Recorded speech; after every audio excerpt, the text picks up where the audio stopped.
সম্মানিত প্রিয় ভাইয়েরা, কোরবানি এটা এমনই একটা বিধান, এই পৃথিবীতে যেদিন থেকে মানব জাতি আসছে, পৃথিবীর সুরলগ্ন থেকে রব্বুল আলামিন কুরবানির এই বিধানটা তিনি দিয়েছিলেন। পৃথিবীর প্রথম মানব যিনি, যদি জানা থেকে বলেন তার নাম কি? আদম আলাইহিস সালাম। আদম আলাইহিস সালামের সময় থেকে নিয়েই রব্বুল আলামিন মানব জাতির উপরে কুরবানির বিধান তিনি দিয়েছিলেন। এই সম্পর্কে আল্লাহ বলেন আমাদের নবীকে, ওয়াতলু আলাইহিম নাবা আবনাই আদম বিল হক। হে নবী, আপনার উম্মতদের কাছে আদমের দুই পুত্র হাবিল আর কাবিলের কুরবানির সেই ইতিহাস আপনি তুলে ধরেন। ঈদ কর্রবা কুরবানান, যখন আদমের দুই পুত্র কুরবানি করল, ফাতাকুব্বিলা মিন আহাদিহিমা ওয়ালাম ইউতাকাব্বাল মিনাল আখার, একজনের কুরবানি কবুল হলো, অপরজনের কুরবানি কবুল হলো না। যার কুরবানি কবুল হয়েছিল সে বলল, ইন্নামা ইয়াতাকাব্বালুল্লাহু মিনাল মুত্তাকিন, কুরবানি করলেই তো রব্বুল আলামিন কবুল করে না, কেবলমাত্র যারা মুত্তাকি, রব্বুল আলামিনকে সন্তুষ্ট করার জন্যই কুরবানি করে, রব্বুল আলামিন কেবলমাত্র শুধুমাত্র তাদের কুরবানি তিনি কবুল করে থাকেন। সম্মানিত প্রিয় ভাইয়েরা, তো এই আয়াত থেকে জানা যায় এই পৃথিবীতে যেদিন থেকে মানব জাতির সূচনা হয়েছিল সেদিন থেকে রব্বুল আলামিন কুরবানির বিধান তিনি দিয়েছিলেন। আদম থেকে নিয়ে আমাদের নবী পর্যন্ত প্রত্যেকটা নবীর কওমের উপরেই রব্বুল আলামিন কুরবানির বিধান তিনি দিয়েছিলেন। এ সম্পর্কে আল্লাহ বলেন, ওয়ালিকুল্লি উম্মাতিন জাআলনা মানসাকান লিয়াযকুরু ইসমাল্লাহ আলা মা রাযাকাহুম মিন বাহিমাতিল আনআম, প্রত্যেকটা উম্মতকেই চতুষ্পদ নামক এই জন্তু আমি দান করেছিলাম, কারণ তারা যেন এইগুলো জবাই করার সময় আমি আল্লাহ তাআলার নাম যেন তারা উচ্চারণ করতে পারে। সম্মানিত প্রিয় ভাইয়েরা, তো আদম থেকে নিয়ে আমাদের নবী পর্যন্ত প্রত্যেকটা কওমের উপরে, প্রত্যেকটা জাতির উপরেই রব্বুল আলামিন কুরবানির বিধান তিনি দিয়েছিলেন। তবে আমরা যে কুরবানি করি প্রত্যেকটা বছরে, এই কুরবানির সূচনা কিভাবে হলো, কোন জায়গা থেকে আসলো এই কুরবানি, এই সম্পর্কে সাহাবায়ে কিরাম রাদিয়াল্লাহু তাআলা আনহুম আজমাইন একবার নবীজির কাছে জানতে চাইল, ইয়া রাসূলুল্লাহ, আমরা পড়ি সাল্লাল্লাহু আলাইহি ওয়াসাল্লাম, হে আল্লাহর নবী, আপনি আমাদেরকে বলেন মা হাদিহিল আদহিয়ু, আমরা এই যে প্রত্যেক বছর কুরবানি করি কেন, কারণটা কি? নবী উত্তরে বলছেন, শোনো, সুন্নাত আবিকুম ইব্রাহিম, কারণ হচ্ছে এটা তোমাদের জাতির পিতা ইব্রাহিম আলাইহিস সালামের ঐতিহ্য, ইব্রাহিম আলাইহিস সালামের আদর্শ। আমরা যে কুরবানি করি এটা কোন নবীর ঐতিহ্য? ইব্রাহিম নবীর ঐতিহ্য। সম্মানিত প্রিয় ভাইয়েরা, ইব্রাহিম আলাইহিস সালাম তিনি কুরবানি করেছিলেন গোটা জীবনে। ইব্রাহিম আলাইহিস সালাম একের পর এক তিনি কুরবানি দিয়েছেন। এ সম্পর্কে আল্লাহ বলেন, ওয়াইয ইবতালা ইব্রাহিম রাব্বুহু বিকালিমাতিন ফাআতাম্মাহুন, আমি ইব্রাহিমকে নানান সময়ে নানান জিনিসের মাধ্যমে পরীক্ষা করেছি, আর প্রত্যেকটা পরীক্ষায় ইব্রাহিম সফলতার সাথে উত্তীর্ণ হয়েছে, যার কারণে আমি খুশি হয়ে ঘোষণা দিয়েছিলাম, ইন্নী জাইলুকা লিন-নাসি ইমামা, হে ইব্রাহিম, আমি তোমাকে গোটা মানব জাতির নেতা বানিয়ে দিলাম। সুবহানাল্লাহ। তো সমস্ত মানব জাতির নেতা যিনি, তিনি হচ্ছেন আল্লাহর নবী ইব্রাহিম খলিলুল্লাহ আলাইহিস সালাম। সম্মানিত প্রিয় ভাইয়েরা, ইব্রাহিম আলাইহিস সালামকে রব্বুল আলামিন কত পরীক্ষা করেছিলেন, যদি প্রত্যেকটা পরীক্ষা আপনাদের সামনে আমি এক এক করে বলতে যাই, কয়েকটা জুম্মা লেগে যাবে। সংক্ষিপ্ত আকারে মাত্র 5টি কুরবানির কথা আপনাদের সামনে আমি তুলে ধরছি। নাম্বার 1, ইব্রাহিম আলাইহিস সালাম ছিলেন রব্বুল আলামিনের একজন নবী।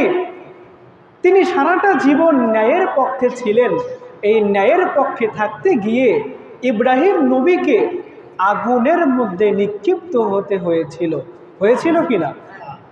নমরুদ যখন ইব্রাহিম নবীকে আগুনের মধ্যে নিক্ষেপ করে দিল, রব্বুল আলামিন আগুনকে অর্ডার করে বলেছিলেন, ইয়া নার রুকুনি বারদাও ওয়া সালামান আলা ইব্রাহিম, হে আগুন আমার ইব্রাহিমের জন্য আরামদায়ক এবং শান্তিদায়ক হয়ে যাও।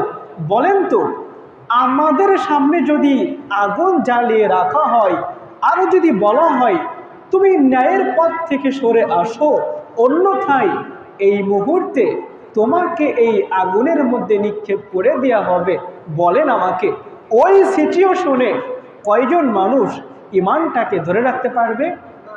তিনি জীবনের পরোয়া করে নাই, রব্বুল আলামিনকে খুশি করার জন্যে আগুনের মধ্যে নিক্ষিপ্ত হলো, তবুও ন্যায়ের পথ থেকে এক চুল পরিমাণও তিনি সরে আসেন নাই। সম্মানিত প্রিয় ভাইয়েরা, রব্বুল আলামিন তাকে 2 নম্বরে পরীক্ষা করলেন। ন্যায়ের পক্ষে থাকতে গিয়ে রব্বুল আলামিন ইব্রাহিম নবীকে বললেন, ইব্রাহিম এখানে আপনি থাকতে পারবেন না। যদি ন্যায়ের পক্ষে থাকতে চান আপনাকে নিজের মাতৃভূমি ছাড়তে হবে। আমাদের নবী হিজরত করেছিলেন, আমাদের নবীর আগে ইব্রাহিম নবী তিনিও হিজরত করেছিলেন। আপনারা আমাকে বলেন, নিজের বাবার ভিটা মাটি ছেড়ে যাওয়া এটা তো মনে হয় খুবই আনন্দদায়ক বিষয়, হ্যাঁ? কষ্টদায়ক বিষয়। রব্বুল আলামিন 2 নম্বরে পরীক্ষা করলেন, ইব্রাহিম যদি ন্যায়ের পক্ষে থাকতে চান আপনি তো নিজের বাবার ভিটা মাটিতে থাকতে পারবেন না। আপনার সামনে 2টা পথ, যদি ন্যায়ের পক্ষে থাকতে চান এই অঞ্চলে আপনি থাকতে পারবেন না, আর যদি আপনি এই অঞ্চলে থাকতে চান তবে ন্যায়ের পক্ষে থাকতে পারবেন না। 2টা অপশন আপনার জন্যে। ইব্রাহিম আলাইহিস সালাম ন্যায়ের পক্ষে থাকতে গিয়ে নিজের বাবার ভিটা মাটিকেই তিনি পরিত্যাগ করেছিলেন। সম্মানিত প্রিয় ভাইয়েরা, ইব্রাহিম নবীকে রব্বুল আলামিন 3 নম্বরে পরীক্ষা করলেন সন্তান না দিয়ে। আজকে দেখবেন আমাদের এমনও অনেক ভাই আছে, দুঃখজনক ব্যাপার হলেও তো সত্য, বিয়ে করেছে 1 বছর 2 বছর যদি সন্তান না হয় তখন মাজারে চলে যায় সন্তানের জন্যে, যায় কি না? এমন অনেক মানুষ আছে। এখন প্রশ্ন হলো, আমাদের জাতির পিতা ইব্রাহিম তার বয়স 86 বছর। কত বছর? 86 বছর তার বয়স। স্ত্রীর বয়স 76 বছর, বৃদ্ধ বয়স। ওই বয়সে গিয়েও তাদের সন্তান হয় না। তারা কোন মাঝারে গিয়েছিলেন সন্তানের জন্যে? গিয়েছিলেন কোনো মাঝারে? তো আমাদের জাতির পিতা ইব্রাহিম কি শিক্ষা তিনি আমাদেরকে দিলেন, আরে যদি রব্বুল আলামিন তোমাকে সন্তান না দেয় পৃথিবীর কোনো বাবার পক্ষে সম্ভব না তোমাকে সন্তান দান করবে। আর রব্বুল আলামিন যদি তোমাকে সন্তান দান করতেই চায় কোনো ডাক্তারের পক্ষে সম্ভব না, কোনো বাবার পক্ষে সম্ভব না, সন্তানকে আটকে দেবে। সুতরাং সন্তান যদি না হয় বুঝতে হবে এটা রব্বুল আলামিনের পক্ষ থেকে আমাদের জন্য একটা পরীক্ষা। সন্তান না হলে কোনো বাবার কাছে যাওয়া যাবে না। সম্মানিত প্রিয় ভাইয়েরা, ইব্রাহিম আলাইহিস সালামকে রব্বুল আলামিন 3 নম্বরে পরীক্ষা করছেন সন্তান না দিয়ে। বয়স হয়ে গিয়েছে 86 বছর। ওই বয়সে গিয়ে রব্বুল আলামিনের কাছে ইব্রাহিম ডেকে বলে, রব্বি হাবলি মিনাস সলিহিন, হে আল্লাহ আমাকে একটা নেককার, একটা ধৈর্যশীল সন্তান আপনি দান করেন। রব্বুল আলামিন বলেন, ইব্রাহিম সন্তান লাগবে তোমার, দুনিয়ার কোনো মানুষের কাছে তো তুমি চাও নাই, আমার কাছে তো তুমি সন্তান চেয়েছো। ফাবাশশারনাহু বিগুলামিন হালিম, আমি তোমাকে একটা পুত্র সন্তানের সুসংবাদ দান করলাম। সুবহানাল্লাহ। তো সন্তান দান করলেন কোন বয়সে গিয়ে? যুবক বয়সে নাকি বৃদ্ধ বয়সে? বৃদ্ধ বয়সে গিয়ে। আপনাদের এই এলাকায় যদি চিরুনি চালান দেন 90 বছর বয়সের মানুষ আছে, তবে খুবই কম। তো ওই বয়সে গিয়ে রব্বুল আলামিন ইব্রাহিম নবীকে সন্তান দান করলেন। তো তো ওই বয়সে গিয়ে যদি সন্তান হয়, আপনারা একটু চিন্তা করে দেখেন ওই সন্তানটা বাপমার কাছে কতটা কতটা প্রিয় হতে পারে। সন্তান যখন হলো, এবার রব্বুল আলামিন 4 নম্বরে পরীক্ষা করছেন ইব্রাহিম, এই সন্তানকে তো আপনি নিজের কাছে রাখতে পারবেন না, আপনার স্ত্রী সন্তান সহ মরুভূমিতে আপনাকে রেখে আসতে হবে। বর্তমান সময়ে আমাদের অনেক ভাইয়েরা এমন আছে, স্ত্রী সন্তানকে রেখে প্রবাসে পড়ে আছে, দিনের ভেতরে 2-3 বার কথা যদি ভিডিও কলে না বলে ভালো লাগে না, কাজ করে, কাজের ফাঁকে ফাঁকে সময় পেলে স্ত্রীর কাছে ফোন করে সন্তানের চেহারাটা একবার দেখে কি না। তো ইব্রাহিম নবীর সময়ে, ওই সময়ে কি স্মার্ট মোবাইল ছিল? টাচ মোবাইল ছিল নাকি? আজ থেকে 5000 বছর আগে ছিল না।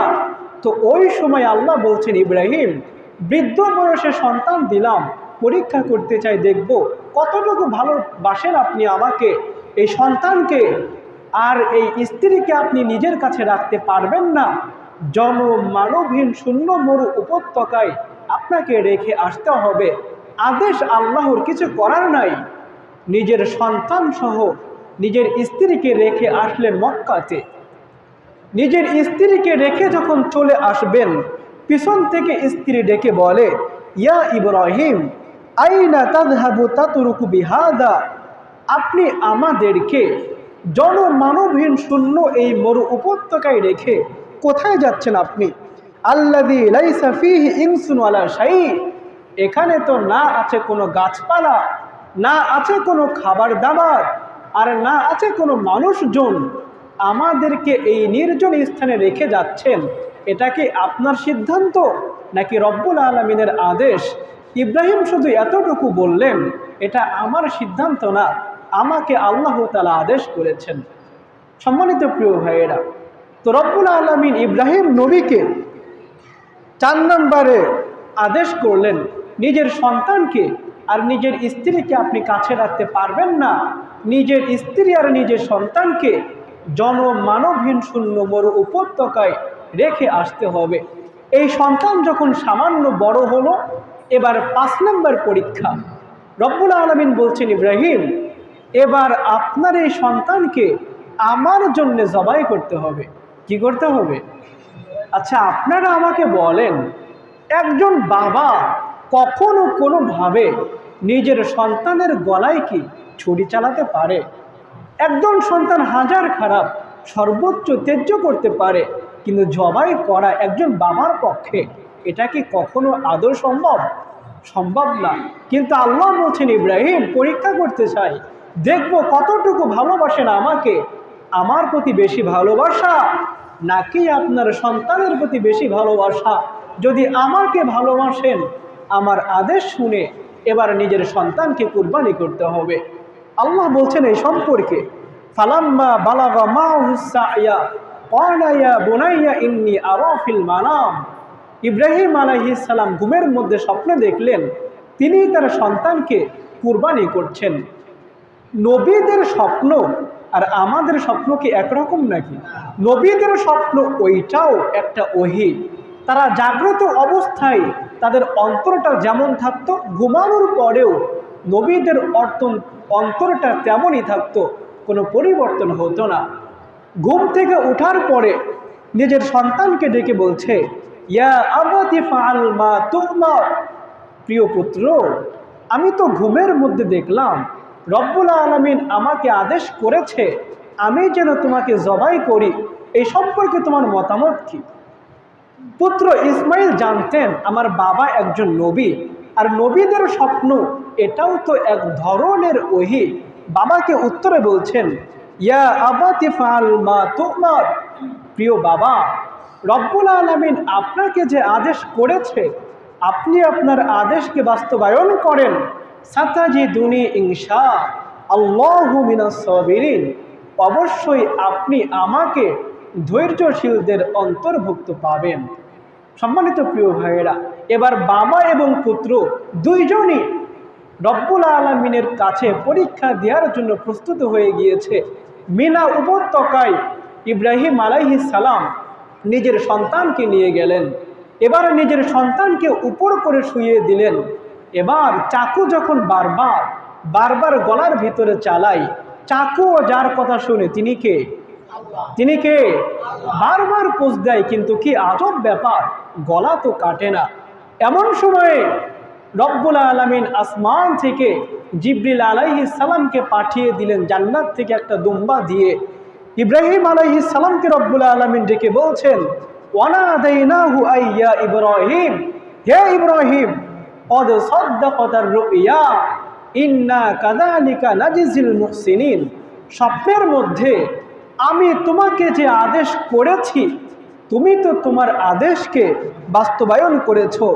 ইন্না হাযা লাহুয়াল বালাউল মুবিন। আরে ইব্রাহিম, এটা তো ছিল মূলত আমি আল্লাহ তাআলার পক্ষ থেকে তোমার জন্য একটা পরীক্ষা মাত্র।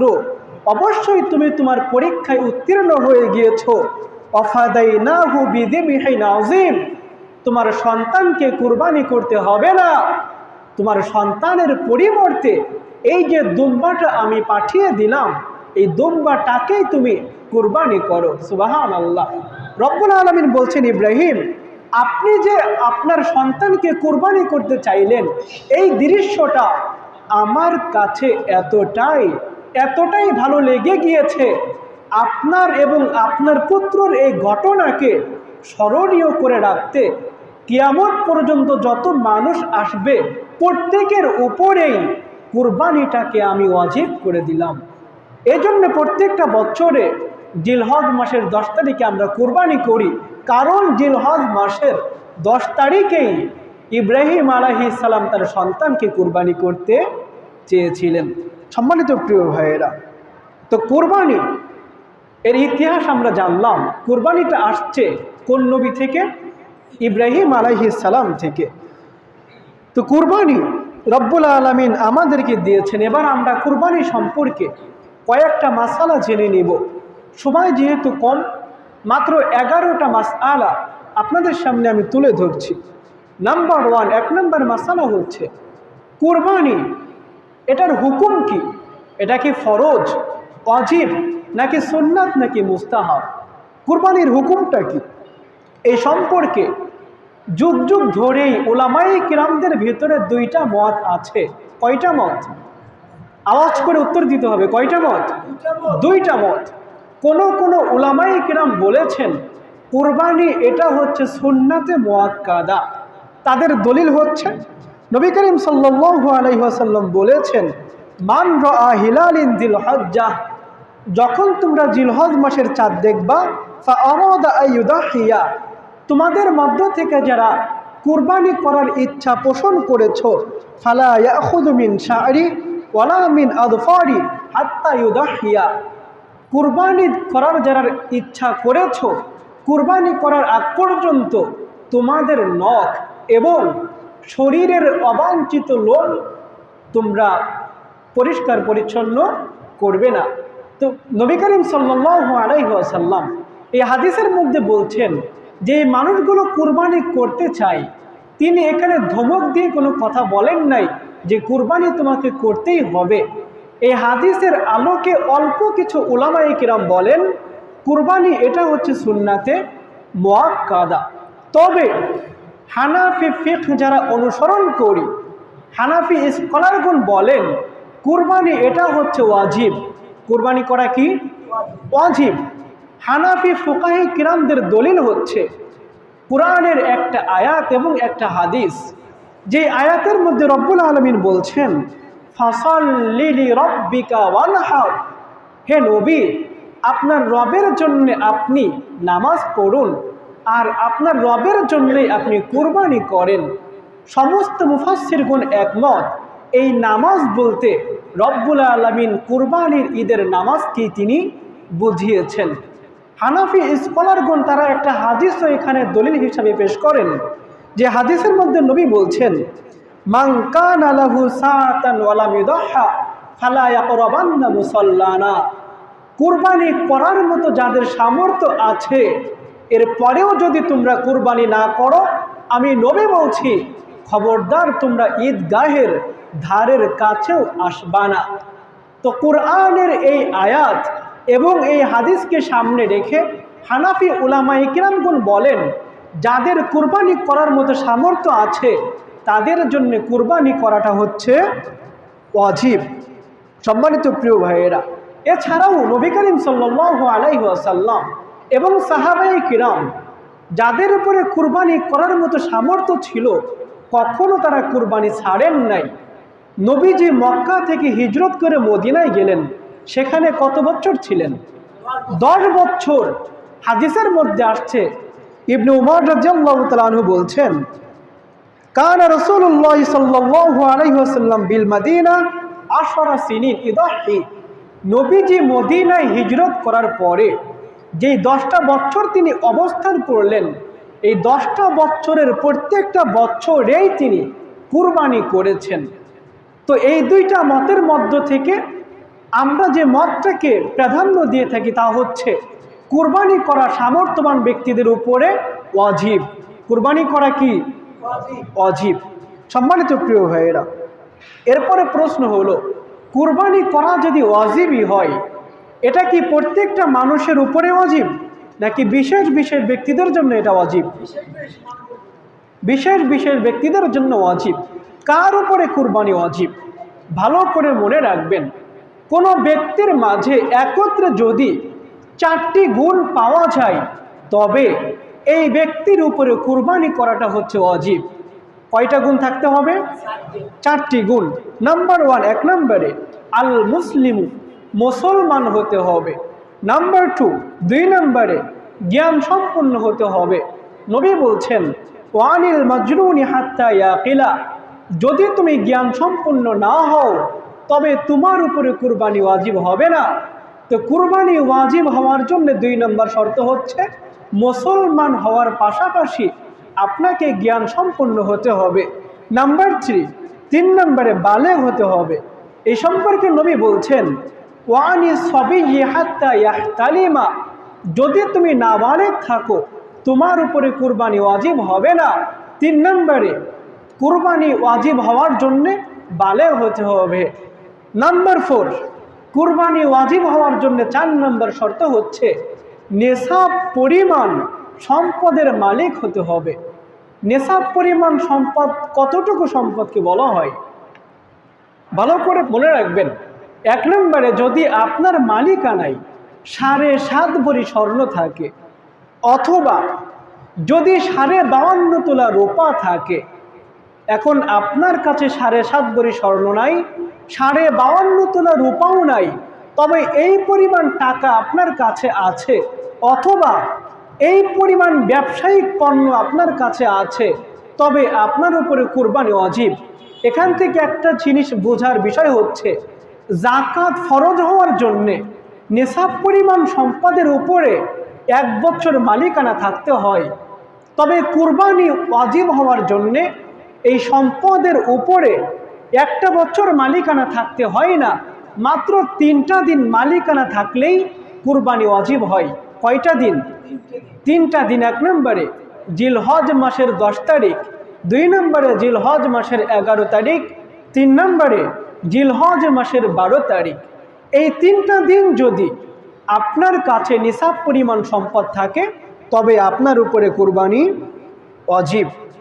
তো কুরবানি ওয়াজিব হওয়ার জন্যে আমাদের ভিতরে কয়টা গুণ থাকতে হবে?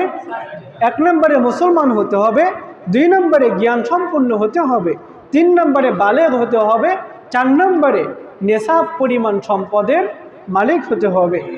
সম্মানিত প্রিয় ভাইয়েরা, 3 নম্বর প্রশ্ন হলো, আমরা যে কুরবানি করব, কোন কোন পশু দ্বারা কুরবানি করতে হবে? আপনি যদি জঙ্গল থেকে একটা হরিণী ধরে নিয়ে আসেন, হরিণ দিয়ে কি কুরবানি করলে কুরবানি হবে? হবে না। কুরবানি করতে হবে 6টা জন্তুর মাধ্যমে। কয়টা জন্তু? কর গোনেন, সবার হাত দেখতে চাই। 1 নম্বরে উট, 2 নম্বরে গরু, 3 নম্বরে মহিষ, 4 নম্বরে বকরি, 5 নম্বরে ভেড়া, 6 নম্বরে দুম্বা। কয়টা গেল? 6টা। উট, গরু, মহিষ, বকরি, ভেড়া এবং দুম্বা, এই 6টা জন্তুর মাধ্যমে কুরবানি করতে হয়। এখন প্রশ্ন হলো, এই 6টা জন্তুর মাধ্যমে আমরা যে কুরবানি করব, কোন জন্তুটার বয়স কত হতে হবে? উট, যদি কোনো ব্যক্তি উট দিয়ে কুরবানি করতে চায়, উটের বয়স কমপক্ষে 5 বছর হতে হবে। কত বছর? উটের বয়স কমপক্ষে 5 বছর হওয়া লাগবে। গরু এবং মহিষ, এই দুইটা জিনিস দিয়ে যদি কেউ কুরবানি করতে চান, অবশ্যই গরু এবং মহিষের বয়স কমপক্ষে 2 বছর হতেই হবে। কত বছর? উটের বয়স 5 বছর, গরু এবং মহিষের বয়স কমপক্ষে 2 বছর। সম্মানিত প্রিয় ভাইয়েরা, বকরি, ভেড়া এবং দুম্বা, এই 3টা জিনিসের মাধ্যমে যদি আপনি কুরবানি করতে চান, তবে কমপক্ষে 1 বছর পূর্ণ হওয়া লাগবে। ভেড়া এবং দুম্বা, এই দুইটার বয়স যদি 1 বছরের কমও হয়, আবার বলছি, ভেড়া এবং দুম্বা এই দুইটার বয়স যদি 1 বছরের কমও হয়, দেখতে যদি 1 বছরের ভেড়া এবং দুম্বার মতো মনে হয়, তবে এই ভেড়া এবং এই দুম্বা দিয়ে কুরবানি আপনি করতে পারবেন। তবে বকরির বয়স কমপক্ষে 1 বছর হতেই হবে। বকরির বয়স যদি 7 মাস হয়, দেখতে যদি 1 বছরের থেকেও মোটা তাজা মনে হয়, তবুও এই বকরি দিয়ে কুরবানি করলে কুরবানি হবে না। বকরির বয়স কমপক্ষে 1 বছর হতেই হবে। সম্মানিত প্রিয় ভাইয়েরা, এবার প্রশ্ন হলো, এই যে 6টা জিনিসের মাধ্যমে আমরা কুরবানি করব, কোন জন্তুর ভিতরে সর্বোচ্চ আমরা কতজন মালিকানা থাকতে পারবো? উট, গরু এবং মহিষ, এই 3টা জন্তুর ভিতরে সর্বোচ্চ 7 জন থাকা যাবে। কতজন? উট, গরু এবং মহিষ, এই 3টা জন্তুর ভিতরে সর্বোচ্চ কতজন থাকা যাবে? 7 জন। বকরি, ভেড়া এবং দুম্বা, এই 3টার ভিতরে সর্বোচ্চ 1 জন পর্যন্ত থাকতে পারবেন, 1 জনের বেশি থাকা যাবে না। সম্মানিত প্রিয় ভাইয়েরা, এবার একটা প্রশ্ন হলো, খুবই গুরুত্বপূর্ণ একটা বিষয়, যুগ যুগ ধরে মানুষ এই বিষয়টা নিয়ে দ্বিধাদ্বন্দ্বে পড়ে আছে। তা হলো, একসাথে যদি আমরা 7 জন ব্যক্তি কুরবানি করি, এই 7 জন ব্যক্তির মধ্য থেকে কোনো একজন ব্যক্তির টাকা যদি হারাম থাকে, বাকি শরিকদের কুরবানি হবে কি হবে না? এই সম্পর্কে উলামায়ে কিরামদের মধ্যে 2টা মত আছে। 1 নম্বর মত হলো, কোনো উলামায়ে কিরাম বলেন, একসাথে যদি 7 জন ব্যক্তি কুরবানি করো, এই 7 জনের ভেতর থেকে যদি কোনো একজন ব্যক্তির টাকা হারাম থাকে, তবে বাকি ব্যক্তিদের কুরবানি বাতিল হয়ে যাবে, বাকি ব্যক্তিদের কুরবানি আর কবুল হবে না। এই সম্পর্কে তারা কুরআনের একটা আয়াত দিয়ে দলিল পেশ করেন, যে আয়াতের মধ্যে আল্লাহ বলেন, ওয়ালা তালবিসুল হাক্কা বিল বাতিল, তোমরা সত্যের সাথে মিথ্যাকে সংমিশ্রণ করো না, হারামের সাথে হালালকে গুলিয়ে ফেলো না। তো এই আয়াতকে সামনে রেখে অল্প কিছু উলামায়ে কিরাম বলছেন, যদি তোমরা শরিকানায় কুরবানি করো, 1 জন ব্যক্তির কুরবানির টাকা যদি হারাম থাকে, বাকি ব্যক্তিদের কুরবানি বাতিল হয়ে যাবে। এটা হচ্ছে এক পক্ষের আলেমদের মত। তবে অন্য উলামায়ে কিরাম বলেন না, শরিকানায় কুরবানি করার পরে 1 জন ব্যক্তির টাকা যদি হারাম থাকে, তবে কেবলমাত্র তার কুরবানি বাতিল হবে, অন্য ব্যক্তিদের কুরবানি বাতিল হবে না। তাদের সামনেও কুরআনের আয়াত আছে। এদের মতটা যদি আপনি বুঝতে চান, আপনাকে একটা উদাহরণ বুঝতে হবে। উদাহরণটা ভালো করে বুঝেন, তবে এদের মতটা বোঝা সহজ হবে। একটা সমাজের ভিতরে 7 জন ব্যক্তি 7টা বকরি কুরবানি দেবে। কয়টা বকরি? আওয়াজ হয় নাই, কয়টা বকরি? 7টা বকরি। কয়জন ব্যক্তি কুরবানি দিচ্ছে? 7 জন ব্যক্তি। এখন এই 7 জন ব্যক্তির মধ্য থেকে কোনো একজন ব্যক্তির টাকা হারাম ছিল। এবার আপনারা আমাকে বলেন, এই একজন ব্যক্তির কারণে বাকি যে 6 জন ব্যক্তি আছে, তাদের কুরবানি কি হারাম হবে? তাদের কুরবানি হয়ে যাচ্ছে। ঠিক তেমনইভাবে একটা গরুর ভিতরে, একটা উটের ভিতরে, একটা মহিষের ভিতরে রব্বুল আলামিন ছাগলের 7টা ভাগ রেখেছেন। তার মানে একটা উটের ভিতরে, একটা গরুর ভিতরে, একটা মহিষের ভিতরে 7টা ছাগল লুকিয়ে আছে। এখন আপনি যেহেতু ওখান থেকে একটা অংশ নিচ্ছেন, মানে একটা ছাগলের ভাগ নিচ্ছেন আপনি, যদি আপনার টাকা হারাম থাকে কেবলমাত্র আপনার ভাগে নষ্ট হবে, আপনার কুরবানি বাতিল হবে, বাকি যে 6 জন ব্যক্তি আছে তাদের কুরবানি হয়ে যাবে। এই সম্পর্কে রব্বুল আলামিন বলছেন, ওয়ালা তাকসিবু কুল্লু নাফসিন ইল্লা আলাইহা ওয়ালা তাযিরু ওয়াজিরাতু ওয়িজরা উখরা। প্রত্যেকটা মানুষের অন্যায়ের দায়ভার কেবলমাত্র তার উপরে বর্তাবে। একজন মানুষের অন্যায়ের ভার কখনো অন্য কেউ বহন করবে না। আপনার টাকা যেহেতু হারাম ছিল, এর দায়ভার কেবলমাত্র আপনার উপরেই আসবে। আপনার অন্যায়ের দায়ভার আমার উপরে কেন আসবে? সুতরাং প্রিয় ভাইয়েরা, দ্বিতীয় পক্ষের ওলামায়ে কেরাম বলেন, যদি শরিকানায় কুরবানি করতে চাও, একজন ব্যক্তির টাকা যদি হারাম থাকে কেবলমাত্র তার কুরবানি বাতিল হবে, অন্য অন্য ব্যক্তিদের কুরবানি হয়ে যাবে। তবে আমার পরামর্শ হলো, যারা শরিকানায় কুরবানি করতে চান, যদি আপনার সুস্পষ্টভাবে জানা থাকে যে এই ব্যক্তি সুদের সাথে জড়িত, এই ব্যক্তি দুর্নীতির সাথে জড়িত, তবে এই ব্যক্তিকে আপনারা মালিকানায় নেবেন না। সতর্কতা থাকাই ভালো প্রিয় ভাইয়েরা।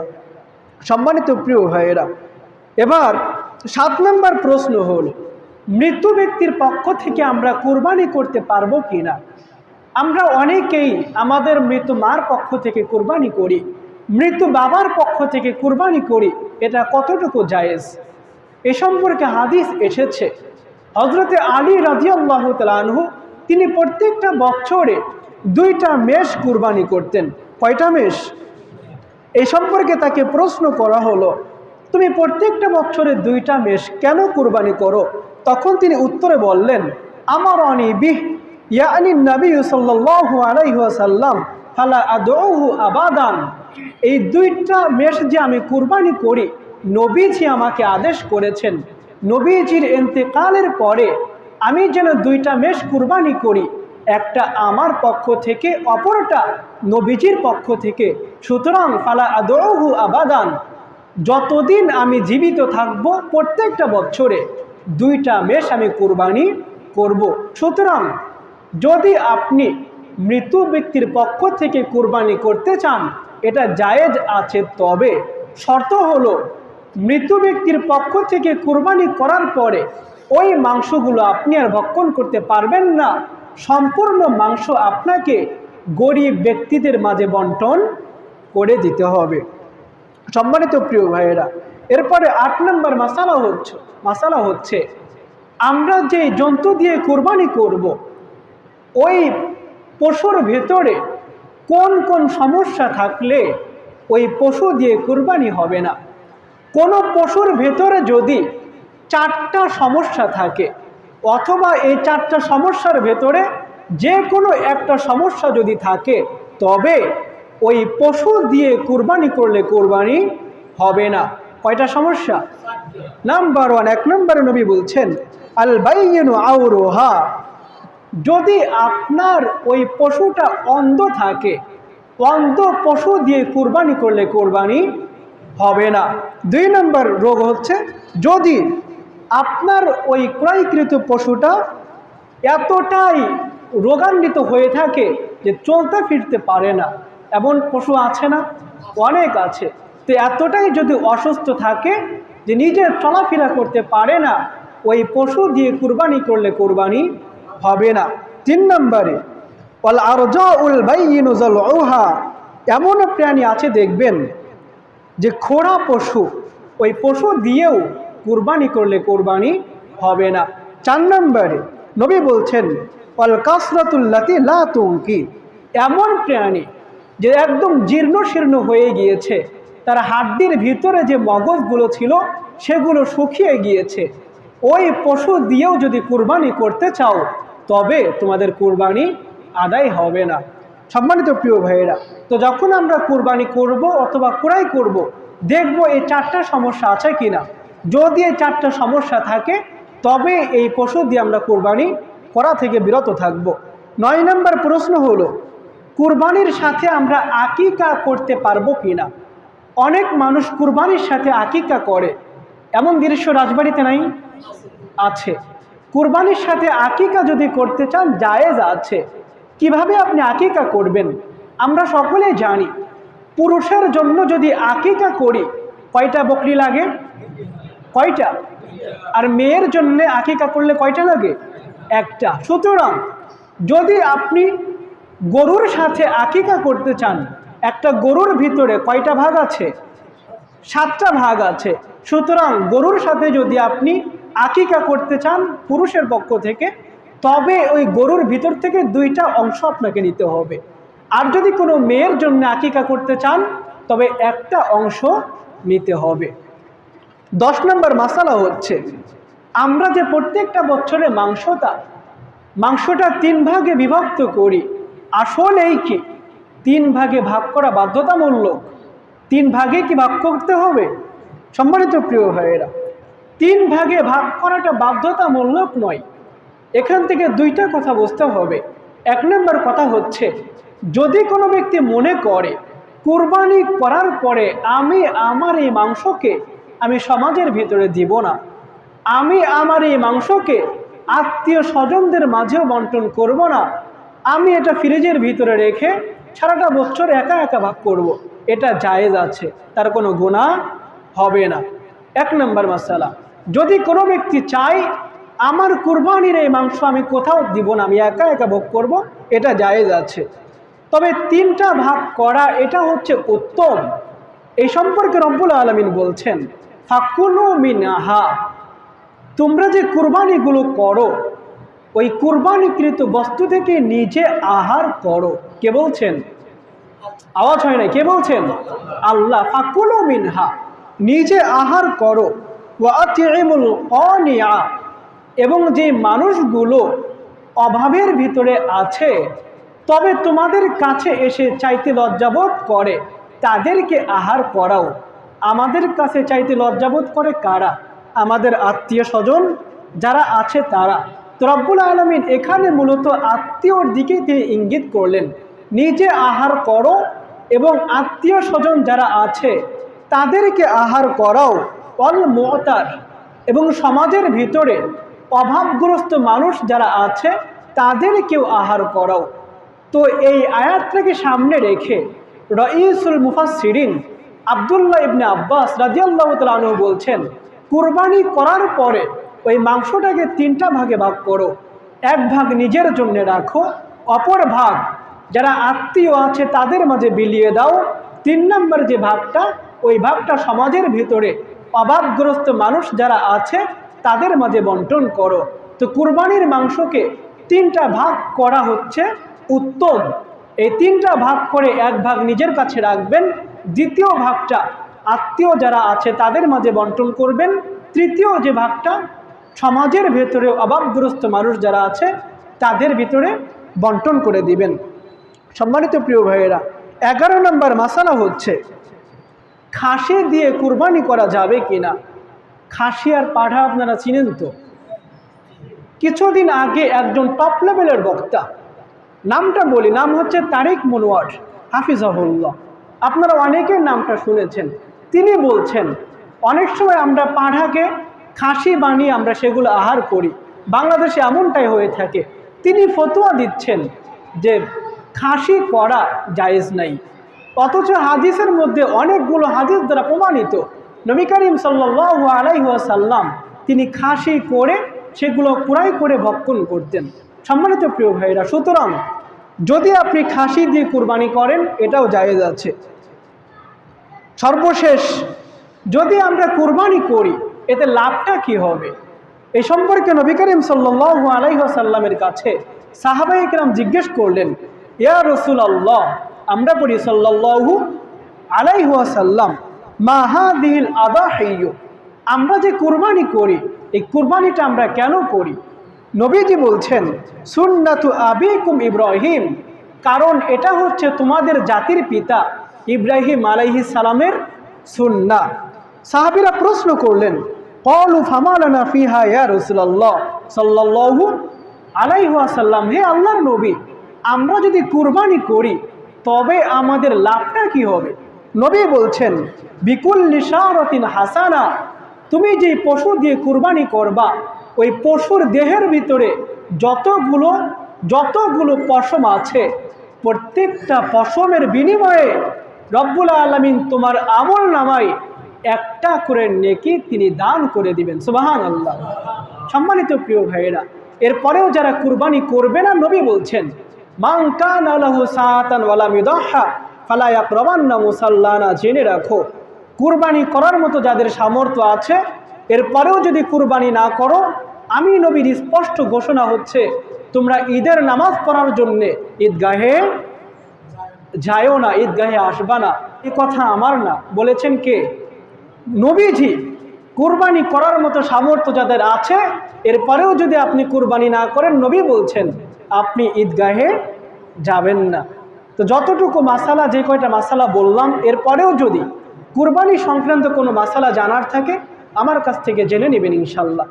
যতটুকু বললাম এবং শুনলাম আল্লাহ আমাদের সকলকেই আমল করার মতো তৌফিক দান করুন। আমরা পড়ি আমিন। হাদা মিন ইলমি ইনদাল্লাহ। আসসালামু আলাইকুম ওয়া রাহমাতুল্লাহ।